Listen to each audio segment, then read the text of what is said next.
Assalamualaikum adik-adik. Bagaimana kabar kalian hari ini? Saya berharap kalian selalu dalam keadaan baik dan sehat selalu. Adik-adik, hari ini kita akan belajar tematik tema 1, subtema 1, pembelajaran 3. Kemarin kita sudah mempelajari tentang bagaimana cara mencari kosakata tentang ciri-ciri makhluk hidup. Kemudian, bagaimana cara membuat kalimat tentang ciri-ciri makhluk hidup.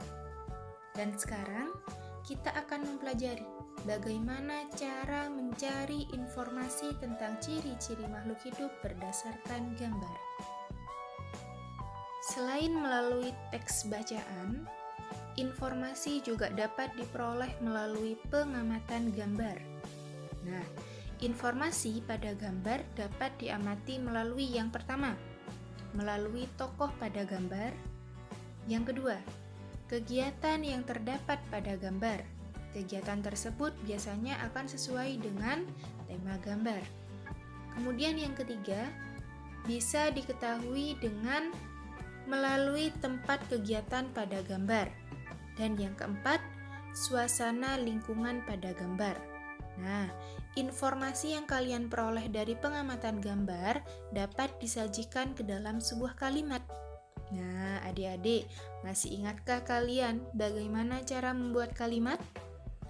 Cara membuat kalimat itu harus menggunakan kata baku yang sesuai dengan pedoman umum ejaan bahasa Indonesia. Selain itu, perhatikan juga susunan kalimat efektifnya. Masih ingatkah kalian? Apa saja yang termasuk syarat kalimat efektif? Nah, Ustazah ulangi. Kemarin kita sudah mempelajari tentang syarat kalimat efektif. Syarat kalimat efektif itu haruslah mempunyai struktur yang lengkap. Apa saja strukturnya? Terdiri dari apa saja? Yang pertama, harus ada subjeknya. Kemudian yang kedua harus ada predikatnya. Dan yang ketiga harus ada objek. Masih ingat apa itu subjek, apa itu predikat, dan apa itu objek? Nah, subjek itu adalah pelaku atau orang yang melakukan. Tidak harus orang, bisa binatang, dan lain sebagainya. Artinya, subjek itu adalah pelaku. Kemudian predikat. Predikat itu adalah jenis pekerjaan atau yang dilakukan. Gitu, apa yang dilakukan. Kemudian objek. Objek itu adalah sesuatu yang dikenai pekerjaan oleh subjek. Jadi intinya saling berurutan. Contohnya yang kemarin. Ayam makan jagung. Nah, ayam ini menjadi subjek karena ayam ini adalah pelakunya.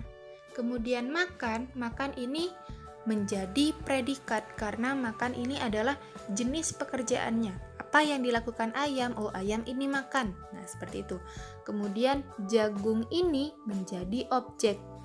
Objek ini apa tadi? Objek adalah yang dikenai pekerjaan. Seperti itu. Paham adik-adik? Nah, sekarang coba kita perhatikan gambar berikut. Gambar yang pertama, ada seorang ibu yang sedang memberi makan kucing.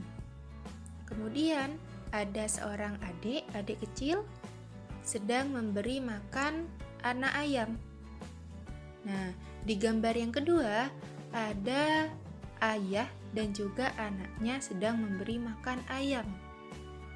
Kemudian ada juga ibu yang sedang menyiram tanaman. Nah, berdasarkan gambar tersebut, kita bisa mendapatkan informasi. Informasinya yang bagaimana? Misalnya, memerlukan makan dan minum merupakan salah satu ciri-ciri makhluk hidup. Makanan dan air digunakan makhluk hidup untuk tetap bertahan hidup. Manusia dan hewan membutuhkan makanan dan minum agar tidak kelaparan dan kehausan. Begitu pula dengan tumbuhan. tumbuhan membutuhkan air agar tidak layu. Nah, begitulah cara mencari informasi yang terdapat pada gambar. Nah, tadi kan telah Ustadzah sebutkan, informasi pada gambar dapat diamati melalui apa saja. Nah, cara kita untuk bisa mendapatkan informasi pada gambar, kita harus mengetahui keempat tadi itu. Yang pertama apa? Yang pertama ada tokoh pada gambar. Di gambar itu harus ada tokohnya, ada pelakunya, atau biasa kita sebut dengan subjek. Ya. Kemudian yang kedua, kegiatan yang terdapat pada gambar. Pada gambar itu sedang melakukan apa? Kegiatannya apa? Nah, seperti itu. Itu yang harus kita amati. Kemudian yang ketiga, tempat kegiatan pada gambar. Pada gambar itu tempatnya itu sedang di mana? Kalau tadi itu kan ada yang sedang ada di kandang dan juga ada yang sedang ada di taman. Ibu menyiram bunga, menyiram tanaman di taman. Ya. Kemudian ayah dan anak ini memberi makan ayam di kandangnya. Nah, seperti itu kan, itu sudah diketahui tempatnya atau lokasinya. Kemudian suasana lingkungan pada gambar. Nah, seperti itu. Kalau kita sudah mengetahui keempatnya ini, jadi kita bisa menemukan informasi yang terdapat pada gambar tersebut. Kemudian pola irama pada lagu. Nah, masih ingatkah kalian tentang pola irama? Pada pembelajaran sebelumnya kita sudah membahas tentang pola irama. Apa itu pola irama? Pola irama adalah susunan tertentu panjang pendek bunyi pada lagu. Nah, di sini pola irama itu dibedakan menjadi dua, yaitu pola irama rata dan pola irama tidak rata. Nah, apa sih perbedaan antara pola irama rata dan perbedaan antara pola irama tidak rata? Nah, pola irama rata adalah pola irama yang susunan panjang pendek bunyinya terbagi rata pada setiap ketukan. Nah, itu disebut dengan pola irama rata. Kemudian, pola irama tidak rata adalah pola irama yang susunan panjang pendek bunyinya terbagi tidak rata pada setiap ketukannya. Nah, itu adalah perbedaan antara pola irama rata dan pola irama tidak rata. Nah, pola irama dapat diperagakan dengan entakan kaki, tepuk tangan, botol yang dipukul, dan lain sebagainya. Contohnya saja ketika hari Jumat di SDI biasanya ada kegiatan ekstrakurikuler. Ada ekstrakurikuler Al-Banjari. Nah, dalam Al-Banjari itu ada yang bertugas untuk memukul atau mengetuk rebananya. Nah, kalau dipukul dengan teratur atau dipukul dengan rata, maka akan menghasilkan bunyi yang teratur, indah didengar atau merdu.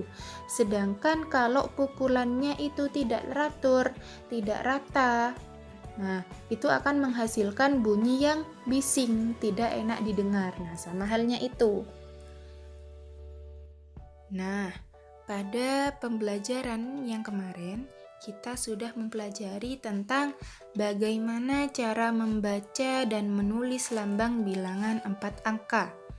Nah, sekarang kita akan mempelajari tentang bagaimana cara membandingkan dan mengurutkan bilangan 4 angka. Nah, kalian sudah belajar tentunya tentang bagaimana cara membaca dan menulis lambang bilangan 4 angka. Untuk memudahkan dalam membaca dan menulis lambang bilangan 4 angka, dapat menggunakan nilai tempat. Apa itu nilai tempat? Nah, nilai tempat itu adalah nilai dari suatu angka pada bilangan tertentu. Nilai angka pada bilangan berbeda-beda sesuai dengan tempatnya. Nilai tempat pada bilangan 4 angka terdiri dari ribuan, ratusan, puluhan, dan juga satuan. Kemarin untuk pembelajaran sebelumnya kita sudah mengulas sedikit tentang kedudukan dari angka tersebut. Ya. Nah, supaya lebih jelas, coba perhatikan contoh berikut. Di sini ada bilangan 3.456. Nah, terdiri dari apa saja? 3 ini kedudukannya adalah sebagai ribuan. Kemudian 4 ini adalah ratusan. 5 adalah puluhan dan 6 adalah satuan. Kalau dipisah, 3.456 ini kalau dipisah menjadi seperti ini. Kita urutkan dari yang berada pada paling depan, angka yang pertama. Di sini adalah 3. Nah, 3 ini nilai tempatnya adalah ribuan. Berarti kalau ribuan nilainya adalah 3.000. Nilainya adalah 3.000. Kemudian angka nomor 2 dari depan itu adalah kedudukannya ratusan. 4 nilai tempatnya adalah ratusan. Kemudian nilai dari 4 ini berapa berarti? 4 ini nilainya adalah 400. Ya.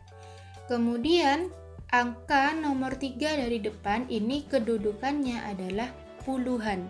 Berarti nilai 5 ini berapa? Nilai 5 adalah 50.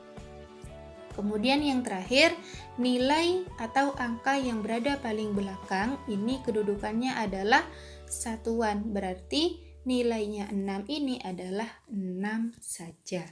Sampai di sini paham adik-adik?